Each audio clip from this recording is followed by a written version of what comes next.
right. Can you tell us what your first name is, please? Cheryl, And how do you spell that? Cheryl. Okay. And what would you like to say?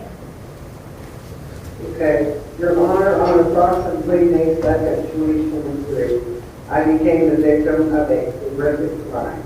A crime that included vicious beating, being held against my will, stabbed, and having my arms tied. A TV broken over my head. He kicked me in the ribs, damaging them, which ultimately left my lung. Once my neck was broken, I was picked up with a bear hug and shrugged up and down stairs and from room to room. Eventually, this monster, without any sign of remorse, stuffed me in a 3x3 tote and closed the lid, which murdered my life as I knew.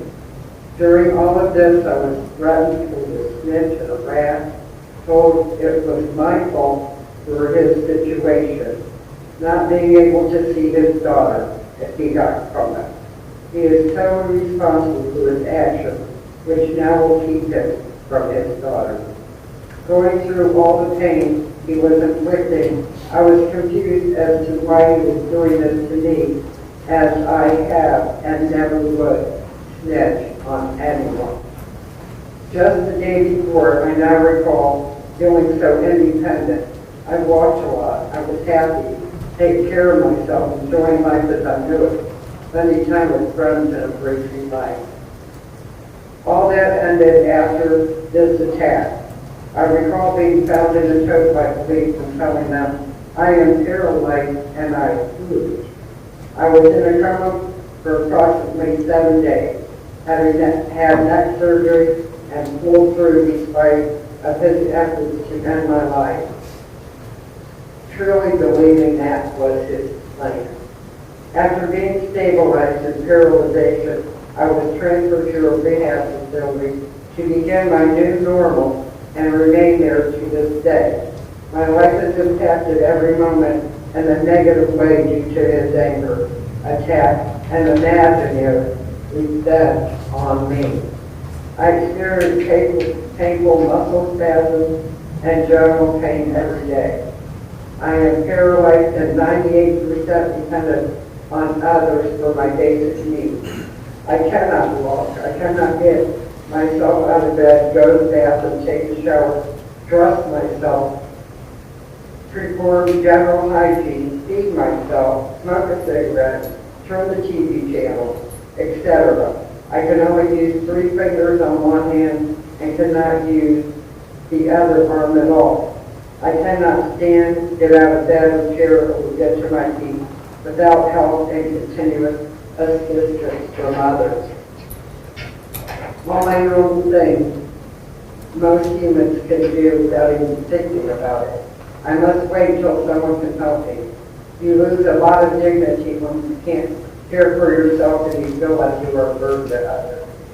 Since he committed these acts upon me, I have very few choices or control over my life due to my condition. I can't just jump in a car and take a walk, decide what I'd like to eat, enjoy the sunshine, etc. I do try to keep in contact with loved ones. The days are long and can become very depressing.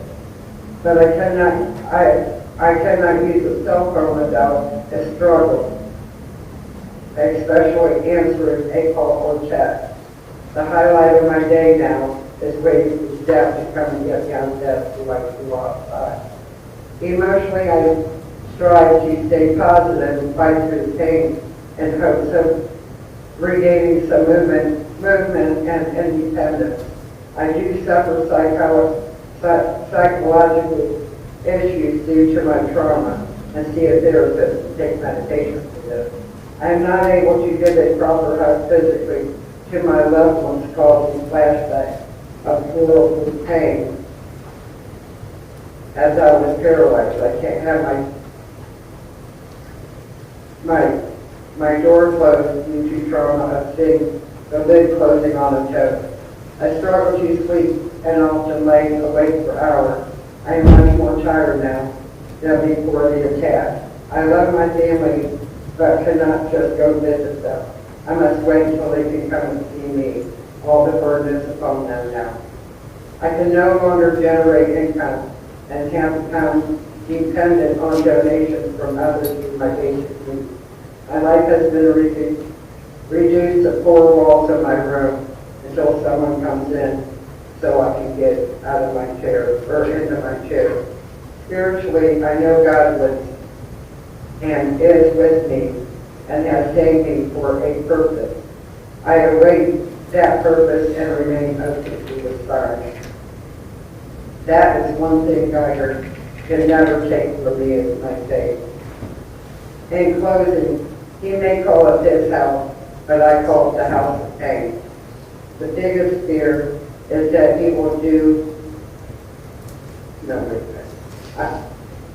I call it the house of pain. I will never be His victim because I believe He is a victim of Himself.